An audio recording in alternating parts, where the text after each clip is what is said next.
আমার মা বাবা ভাই বোন কেউ নাই। এটাই ওইটা দেশে করবেন? না নাই নেই হরানো।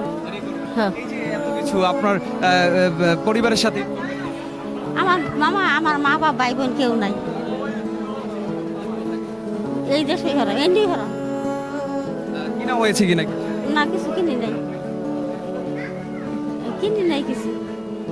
আপনারা কি এদিক থেকে কি কাজ করছেন? হয় মার্কেটে কাজ করি, মালিকে 6,000 টাকা বেতন দেয়, বেতন বোনাস দিস, বেতন বোনাস দেয় নাই, বেতন 6,000 টাকা দিচ্ছে। এটা দিয়ে সংসার চলে? এটা দিয়ে সংসার চলে। কে কে আছে সংসারে? সবচেয়ে আছে পোলারা দিন আনে দিন খায়, ওগরটা ওরাই খায়, আমারটা কামাই আমি খাই। ওর বাহির ওষুধ পেটের ব্যথা, পেট ব্যথা এমনি এর উদ্দেশ্যে কি বলতে চান? হ্যাঁ কি বলতে চান জনগণকে? কি কইতাম, কি বলতাম। কষ্ট হয় অনেক। হ্যাঁ, কষ্টই তো, অনেক কষ্টই, অনেক কষ্টই। এর মধ্যে ঘর ভাড়া দিন লাগে। এই দৈনিক আজকের বাংলা .net